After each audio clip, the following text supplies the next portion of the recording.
പിന്നെ അടുത്ത ഒരു സീൻ തുടങ്ങുന്നതെന്ന് പറഞ്ഞാൽ നല്ല നൈസായിട്ടൊരു വിഷ്വലും കാട്ടിക്കൊണ്ടാണ്, നല്ല മൊരിഞ്ഞ് നിൽക്കുന്ന ഗ്രില്ല് ചെയ്യുന്ന ചിക്കനെ കാണിച്ചുകൊണ്ടാണ്. അപ്പോൾ അത് കാണുമ്പോൾ നമുക്ക് ഊഹിക്കാം ആരുടെ വീടായിരിക്കും, സ്റ്റാൻലി ജോസഫിൻ്റെ വീടായിരിക്കും. അവിടെ അപ്പാപ്പനും മോനും കൂടെ നൈസായിട്ട് വെള്ളവടിയാണ്. അത്യാവശ്യം അടിച്ച് കിണ്ടിയായിട്ട് നിൽക്കുന്ന നമ്മുടെ സ്റ്റാൻലി ജോസഫ്. പിന്നെ അയാൾ കുപ്പിന്ന് ഇടിക്കുകയാണ് മദ്യം. പക്ഷേ ഇതങ്ങോട്ട് തീരെ ദഹിക്കാതെ ഇഷ്ടപ്പെടാതെ നിൽക്കുകയാണ് നമ്മുടെ അപ്പാപ്പൻ. വീണ്ടും ഇങ്ങനെ ഗ്ലാസ്സിലോട്ട് ഈ ലിക്കർ ഒഴിക്കുന്നത് കണ്ടപ്പോഴത്തേക്കിന് നമ്മുടെ ഈ അപ്പാപ്പൻ ഇങ്ങനെ തന്നെ കുപ്പിലോട്ട് കയറി പിടിച്ചിട്ട് വേണ്ടെന്നുള്ള രീതിയിൽ ഇങ്ങനെ നോക്കുകയാണ്. എടാ ചെറുക്കാൻ മതി നിർത്ത്, നീ ഇപ്പോൾ തന്നെ ഒരുപാട് കുടിച്ചു മതി, ഇതേ നോക്ക് നേരെ ഒരുപാട് ലേറ്റായി, ഇനി നീ നിൽക്കണ്ട, പോയി കിടക്കാൻ നോക്കിക്കേ എന്ന് പറയുമ്പോൾ പുള്ളി ഇങ്ങനെ റിബലി സെറ്റിങ് കൈയൊക്കെ മാറ്റിയിട്ട് അപ്പോഴേക്കും നമ്മുടെ സ്റ്റാൻലി ജോസഫ് പറയണം, രാത്രിൻ്റെ വഴിക്ക് അങ്ങോട്ട് പോട്ടെ, നമുക്ക് ഇവിടുന്ന് കുടിക്കാമെന്നേ. എന്നിട്ട് ചോദിക്കണം അപ്പച്ചനും കൂടെ ഒരെണ്ണം എടുക്കട്ടെ, ഒരു കുപ്പിയും കൂടെ എടുക്കട്ടെ എന്ന് ചോദിക്കണം. അപ്പോൾ പുള്ളി പറഞ്ഞു വേണ്ട, ഞാനൊന്ന് കുടിച്ചില്ലേ.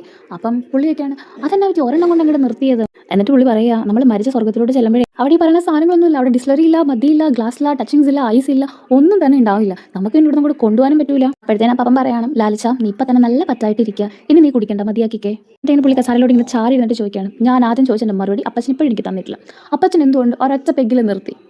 അപ്പോഴത്തേക്കും നമ്മുടെ സ്റ്റാൻലി ജോസഫ് ഇങ്ങനെ അടുത്തോട്ട് വന്നിട്ട് ചോദിക്കുകയാണ് ചിന്നമ്മേനെ പേടിച്ചിട്ടാണോ. അപ്പോഴത്തേന് പുള്ളിയാണ് ഒന്ന് പോടാവേ, ഒറിജിനൽ ചിന്നമ്മേനെ ഞാൻ പേടിച്ചിട്ടില്ല, പിന്നെ ഈ ചിന്നമ്മേൻ്റെ ഫോട്ടോ കോപ്പീനെ. അപ്പം നമ്മുടെ സ്റ്റാൻലി ജോസഫ് പറയണം എന്നിട്ട് ഇങ്ങനെ പറയണ ഈ ഒറിജിനൽ ചിന്നമ്മയില്ലേ അത് ഇവിടെ ഉള്ള ആൾ തന്നെയാണ്, കാരണം അപ്പച്ചൻ്റെ ചിന്നമ്മയും ഞാനും എല്ലാവരും കൂടി ചേർന്നുണ്ടായ ഒരു ഉഗ്രൻ ചിന്നമ്മയാണ് ഇവിടെ നിൽക്കുന്ന ചിന്നമ്മ, നമ്മുടെ അലീനയാണ് പറയണത് ഇവർ. എന്നിട്ട് ഇങ്ങനെ പറയാണ് ഈ അപ്പച്ചൻ്റെ ഭാര്യ വേറൊരു വീട്ടിൽ നിന്ന് വന്നതാണല്ലോ, വേറൊരു വീട്ടിൽ നിന്ന് ചിന്നമ്മയാണല്ലോ, പക്ഷേ ഈ അലീന എന്ന് പറയുന്നത് നമ്മുടെ ചിന്നമ്മയാണല്ലോ, അവളാണല്ലോ ശരിക്കുള്ള ചിന്നമ്മ എന്നൊക്കെ ഇങ്ങനെ പറയാണ്. ഇവിടെ സ്വന്തം ചിന്നമ്മ, കൊട്ടാരമത്തം വീട്ടിലെ സ്റ്റാൻലി ജോസഫിന്റെ സ്വന്തം ചിഹ്നം എന്ന് പറഞ്ഞാൽ പുള്ളി ഓരോന്നൊക്കെ കളുടി മറവരെ ശൈലികളൊക്കെ ഉണ്ടാക്കിയാണ് കാട്ടുക. ഇവിടെ കേൾക്കപ്പെടുത്തേന് നമ്മുടെ അപ്പം വഴക്കോ രണ്ട് പൊന്നി ചെറുക്കാൻ നിന്റെ തല ഇപ്പം താഴെ വീഴും, ആ പാചകത്തിലായിട്ട് ഇരിക്കുകയാണ്, നീ ഒരു കാര്യം ചെയ്യുക, നീ നിർത്ത്, എന്നിട്ട് പോയി മര്യാദയ്ക്ക് പോയി കിടക്കാൻ നോക്ക് എന്ന് പറഞ്ഞ് വഴക്ക് പറയാണ് പുള്ളി. അപ്പം പുള്ളി പറയണം എന്നെ ഇങ്ങനെ കിടത്താൻ നോക്കണ്ടേ, എനിക്കൊരു കാര്യം അറിയണം എന്ന് വെച്ചാൽ പുള്ളിക്കൊരു സംഭവം അറിയാതെ, അതായത് ഈ പറയുന്ന അപ്പാപ്പം കള്ളു കുടിക്കാത്തത് അല്ലെങ്കിൽ ഇഷ്ടമല്ലാത്തതുകൊണ്ടാണ്, അത് ഇയാളുടെ വായിന്ന് കിട്ടണം. അതിനുവേണ്ടി പിന്നെ ഇങ്ങനെ ചെറിഞ്ഞ് ചോദിക്കുകയാണ്, അല്ല എന്താ സത്യം പറ, ശരിക്കും എന്തുകൊണ്ടാണ് ഒരു പെഗ് കൂടെ കുടിക്കാത്തത്, കുടിക്കാൻ വയ്യാത്തതുകൊണ്ടൊന്നും അല്ലല്ലോ, അല്ലെങ്കിൽ വഴക്കോ അല്ലെങ്കിൽ എനിക്ക് ഇഷ്ടമല്ലാത്തതുകൊണ്ടല്ലേ നിങ്ങൾ ഇങ്ങനെ ചോദിക്കുന്നതെന്ന് കുറേ വട്ടം ഇങ്ങനെ കമ്പൽ ചെയ്ത് ചോദിക്കുകയാണ്. അപ്പം ഇങ്ങനെ മാറി ഓരോ നല്ല അഭിപ്രായം നമ്മുടെ ലാലിച്ചൻ ഇങ്ങോട്ട് എണീറ്റ് മാറി. എന്നിട്ട് ഇങ്ങനെ പുള്ളി പയ്യെ വന്നിട്ട് ഓരോ കാര്യങ്ങൾ പറഞ്ഞു കൊടുക്കുകയാണ്, മോനെ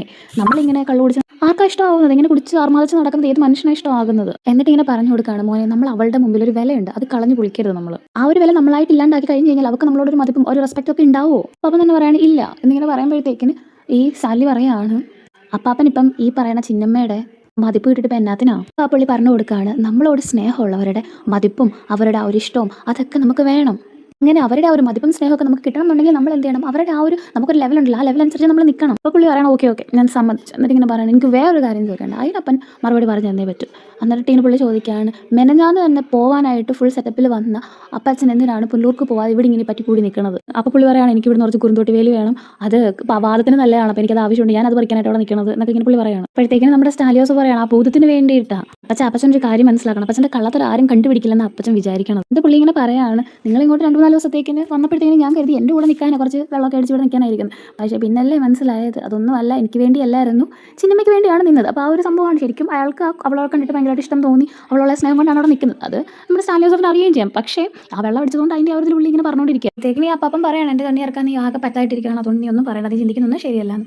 അപ്പോൾ സ്റ്റാൻലി ജോസഫ് പിന്നെയും പറയണം അപ്പം ഞാൻ ഉള്ളത് നിങ്ങൾ പറഞ്ഞുള്ള പ്രശ്നം. എന്നിട്ട് പുള്ളിക്കാരൻ ഇങ്ങനെ കുറച്ച് നേരം നോക്കി എന്നിട്ട് അവിടെ ഇരിക്കുന്ന ആ ചെയർ എടുത്തുകൊണ്ട് പോയി അപ്പച്ചൻ്റെ അടുത്ത് കൊണ്ടിങ്ങനെ ഇട്ടിരുന്നിട്ട് പുള്ളിയുടെ മീശയിലൊക്കെ ഇങ്ങനെ പിടിച്ചിട്ട് അപ്പച്ചാക്കുമ്പോൾ മീശക്കാരാ എൻ്റെ മോള് മിടിക്കില്ലേ എന്നിങ്ങനെ ചോദിക്കുകയാണ്. അപ്പോൾ പുള്ളിയെ മറുപടിയായിട്ട് പറയുന്നുണ്ട് ഇപ്പം അല്ലാന്ന് ആരാ പറഞ്ഞത്. എന്നിട്ട് പിന്നെയും പറയണം അവൾ സുന്ദരിയല്ലേ, അവൾ ഭംഗിയുള്ളവളല്ലേ, അവൾ ഭയങ്കര ഒബീഡിയൻ്റ് അല്ലേ, അവൾ ഭയങ്കര നല്ല ഒരുപാട് ഗുണങ്ങളുള്ളവളല്ലേ എന്നൊക്കെ ഇങ്ങനെ ചോദിക്കുകയാണ്. അപ്പോഴത്തേനും അപ്പം പറയണം എടാ സമ്മതിച്ചു അതെല്ലാം ആണ്.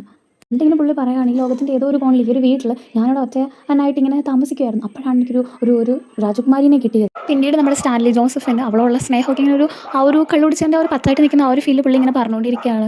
അതായത് അവളൊരു രാജകുമാരിയാണ്, അതുപോലെ തന്നെ ഞാൻ അവളുടെ പേര് മാറ്റി പ്രിൻസസ് ഓഫ് കുളത്തുപുഴയെന്നാക്കിയെന്നും, അതുപോലെ തന്നെ അവളെ കൊണ്ട് ഞാനിങ്ങനെ ലോകം മുഴുവനും ചുറ്റി കാണാൻ പോകും എന്ന് പറയും. അപ്പോഴത്തേനും നമ്മൾ അപ്പം പറയുന്നുണ്ട് അതെ അത് നല്ല കാര്യമെങ്കിൽ ഞാനും വരും എന്ന് പറഞ്ഞപ്പോൾ പറഞ്ഞു ഇല്ല ആരെയും കൊണ്ടുപോയില്ല, ഞങ്ങൾ അപ്പനും മോളും മാത്രം, ഞങ്ങളിങ്ങനെ ആകാശത്തൂടെ പറക്കും, മഞ്ഞിൽ കൂടെ കിടന്നോടും, അങ്ങനെ കുറേ പുള്ളിയുടെ ആ ഒരു ഫീലിങ്സും ആ ഒരു സ്നേഹമൊക്കെ ഇങ്ങനെ എക്സ്പ്രസ് ചെയ്യുകയാണ്.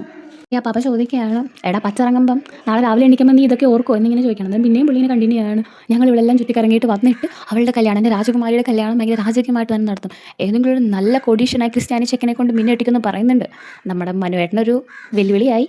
അന്നേരം ഈ പുള്ളി പറയാണ് അപ്പം പറയണം അങ്ങനെയൊക്കെ വേണം മോനെ അതൊക്കെ ശരിയാണ്. എന്നിട്ട് വീണ്ടും പുള്ളി ഇങ്ങനെ പുള്ളിക്കാരൻ്റെ ഒരു പഴയ കാര്യങ്ങളൊക്കെ ഓർക്കണം. അതായത് ഈ ഒരു കുട്ടി എന്ന് പറഞ്ഞ ഓർഫനേജിൽ വളർന്നതാണ്, അപ്പോൾ അതിനുള്ളൊരു സിമ്പത്തി എപ്പോഴും ആൾക്കുണ്ട്. അല്ലെങ്കിൽ എപ്പോഴും പറയുന്നുണ്ട് 23 വർഷം സങ്കടങ്ങളും ഒരുപാട് ബുദ്ധിമുട്ടുകൾ സഹിച്ചാണ് കുഞ്ഞ് എന്നുള്ള രീതിയിലൊക്കെ പറയുന്നുണ്ട്. അന്നേരം ഉടനെ നമ്മുടെ ആ ഒരു അപ്പാപ്പൻ ഓർമ്മിപ്പിക്കുകയാണ് എടാ നിനക്ക് ഇവള് മാത്രമല്ല വേറെ മക്കളുണ്ടെന്ന് പറയുമ്പം പുള്ളി വീണ്ടും പറയാണ് പക്ഷേ ഇവൾ ഒരുപാട് അനുഭവിച്ചു, ഒരുപാട് കഷ്ടപ്പാടിലൂടെ പോയി, ഇനി അവൾ എല്ലാ സന്തോഷവും അനുഭവിക്കണം, എല്ലാ കാര്യങ്ങളും നല്ലതായിട്ട് തന്നെ വേണം ഇനി അവളുടെ ജീവിതത്തിൽ നടക്കാൻ. തേക്കിന് ആ അപ്പാപ്പൻ പറയണം എടാ മതി ഇനി നീ കുടിക്കേണ്ട മതി ഇത് തീരാറായി എന്ന് പറഞ്ഞു. അപ്പോൾ ഇതിന് പുള്ളിങ്ങനെ ഗ്ലാസ് ഒക്കെ ടേബിളോട്ട് എടുത്ത് വെക്കുന്നു. എന്നിട്ട് പുള്ളി ഇങ്ങനെ വീഴാനായിട്ട് പോകണം. അപ്പോൾ തന്നെ അപ്പം കയറി പിടിക്കുമ്പോഴത്തേനും പറയുകയാണ് ഒറ്റയ്ക്കാണ്, മതി മതി എന്നെ ആരും പിടിക്കണ്ട, എന്നെ ആരും പിടിക്കണ്ട, ഇത്രയും നാളെ ഞാൻ ഒറ്റയ്ക്കാണ് നിന്നത്, അതുകൊണ്ട് എനിക്കൊരു കുഴപ്പമില്ല. പുള്ളിക്കാരൻ ഇങ്ങനെ നടന്നു പോകണം, അപ്പോഴത്തേക്കിന് വീഴാതെ നമ്മുടെ അപ്പം മാക്സിമം പിടിക്കാൻ നോക്കുന്നുണ്ട്. അപ്പോൾ എന്നെ ആരും പിടിക്കണ്ട, ഞാൻ ഒറ്റയ്ക്കാണ് ജീവിച്ചത്. പിന്നെ പുള്ളി അതാണ് പറഞ്ഞത്, ഞാൻ ഒറ്റയ്ക്കാണ് ജീവിച്ചത്, എനിക്ക് ആരും ഉണ്ടായിരുന്നില്ല, എനിക്ക് ഒറ്റയ്ക്കാണ് ജീവിച്ചത്, ഞാൻ ആരും ഉണ്ടായിരുന്നില്ല എന്ന് പറഞ്ഞ് ഞാൻ നടന്നു പോകുന്നിട്ട് പിന്നെ മോളുടെ കാര്യം പറഞ്ഞു. എൻ്റെ മോള് 23 വർഷം ആരും ഇല്ലാണ്ട് എൻ്റെ മോള് ഒറ്റയ്ക്കായിരുന്നു എന്ന് ഭയങ്കര സിമ്പതിയായിട്ട് ഭയങ്കര സങ്കടപ്പെട്ട് അങ്ങനെ പറഞ്ഞുകൊണ്ട് പോവുകയാണ്. എന്നിട്ട് പുള്ളി ചുമ്മാ ആ കള്ളുടിമാർ പറയുന്നത് പ്രിൻസസ് ഓഫ് കുളത്തൂപ്പുഴ എന്നൊക്കെ പറഞ്ഞിട്ട് ഇങ്ങനെ ഓരോന്നൊക്കെ പറഞ്ഞുകൊണ്ട് അങ്ങനെ പുള്ളി പോകുന്നു. എന്നിട്ട് നമ്മുടെ അപ്പാപ്പൻ നേരെ നമ്മുടെ അലീനയുടെ റൂമിലോട്ട് പോകുന്നു. അപ്പോൾ അങ്ങനെ ആ ഒരു സീൻ അവിടെ കഴിഞ്ഞു.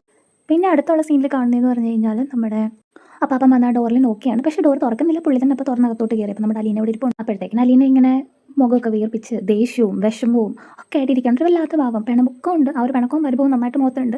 പ്ലസ് ആ ഒരു ദേഷ്യമുണ്ട് ഒക്കെ ആയിട്ട് ഇങ്ങനെ ഇരിക്കുമ്പോഴത്തേക്കിന് പുള്ളിക്കാരത്തി ഇങ്ങനെ മുഖം അങ്ങോട്ടേക്ക് തിരിച്ചപ്പോഴത്തേക്കിന് നമ്മുടെ അപ്പാപ്പൻ പയ്യെ കയറി വന്നിട്ട് അവളുടെ അടുത്ത് ഇങ്ങനെ ഇരുന്നു. എന്നിട്ട് ഉറങ്ങിയില്ലേന്ന് ചോദിക്കുകയാണ്. അപ്പം പറയാണ്, കഴിഞ്ഞോ നിങ്ങളുടെ കള്ളുകൂടിയെന്ന്. അപ്പോൾ അന്നേരം പറയുകയാണ്, ഞാൻ അതിന് മാത്രം ഒന്നും കുടിച്ചില്ലെന്നേ, കുറേ അവൻ തരാനായിട്ട് നിർബന്ധിച്ചു, പക്ഷേ ഞാൻ കുറച്ചേ കുടിച്ചുള്ളൂ. നമ്മൾ പെണങ്ങല്ലേന്ന് പറഞ്ഞിട്ട് നമ്മൾ ചെല്ലൂല, ആ ഒരു രീതിയിൽ പുള്ളി ഇങ്ങനെ പറയാണല്ലേ. അപ്പോഴത്തേക്കിനും അവളിങ്ങനെ ഉറക്കെ ചോദിക്കായിരുന്നു, ഞാൻ അങ്ങോട്ട് വരാനിരിക്കുമായിരുന്നു, എന്തിനാ ഇങ്ങനെ കുടിച്ച് ഉള്ള ഒരു ഹെൽത്ത് എല്ലാം കളയുന്നതെന്ന് വല്യപ്പച്ചൻ അങ്ങോട്ട് ചോദിച്ചുകൂടായിരുന്നു, വല്യപ്പച്ചൻ്റെ മോൻ തന്നെ ഇല്ലയോ. എന്നിട്ട് പുള്ളി പറയുകയാണ്, ഈ ഒരു ഇത് മിലിറ്ററി വെച്ച് തുടങ്ങിയതാണെന്നേ, പിന്നെ അങ്ങോട്ട് നിർത്താൻ പറ്റിയില്ല. ഞാനും പുള്ളിനെ പറഞ്ഞ് കൺവിൻസ് ചെയ്യാൻ ഒരുപാട് തവണ നോക്കി, പക്ഷെ നടന്നില്ല. എന്നിട്ട് ഞാൻ പറഞ്ഞു, മോനെ ഇവിടെ ഒരു പെങ്കൊച്ചുള്ളതല്ലേടാ, ഇങ്ങനെ കുടിക്കല്ലേടാ, അവനുണ്ടോ കേൾക്കാം എന്നൊക്കെ പുള്ളി ഇങ്ങനെ നൈസായിട്ട് പറയാണ്. ഇങ്ങനെ അവൾ പറയാണ്, വലിയ വർത്താനൊന്നും പറയണ്ട, വല്യപ്പച്ചനോട് അങ്ങോട്ട് ചെന്നിരുന്ന് കൂട്ടിരുന്ന് കുടിച്ചിട്ടല്ലേ പറയാണ്, ഞാൻ അവിടെ ചെന്നിരുന്നില്ലല്ലോ, അവൻ രാവിലെ തന്നെ കൂടി തുടങ്ങും. പുള്ളി പറയാണ്, പിന്നെ ഇവിടുത്തെ പോലെ ഈ ചങ്കും കാരണം വാടുന്ന സാധനമൊന്നും അല്ലെന്നേ കുടിക്കുന്നത്, നല്ല സാധനമാണ് കുടിക്കുന്നത്, പുറത്തുനിന്നൊക്കെ ഇമ്പോർട്ട് ചെയ്ത സാധനങ്ങളാണ് കുടിക്കുന്നത് എന്നൊക്കെ പറഞ്ഞത്തേക്ക് നമ്മുടെ അലീന പറയാം, എന്തായാലും മദ്യം തന്നെയാണല്ലോ, എല്ലാത്തിൻ്റെ അടുത്തും ലിക്കറിന് തന്നെയല്ലേ എഴുതി വെച്ചേക്കുന്നത്, അല്ലാതെ ഒന്നും അല്ലല്ലോ. പിന്നെ അതും പോരാഞ്ഞിട്ട് എല്ലാ ബോട്ടിലും എഴുതി വെച്ചിട്ടുണ്ടല്ലോ ഇതുപോലെ മദ്യപാനം ആരോഗ്യത്തിന് ഹാനികരമാണെന്നുള്ള കാര്യം. അപ്പോൾ ഉണ്ണി പുള്ളി പറയും, ഇല്ല അതിലങ്ങനെ എഴുതിയിട്ടില്ല, അങ്ങനെയുള്ളതിനകത്തൊന്നും അങ്ങനെ എഴുതിയിട്ടില്ല,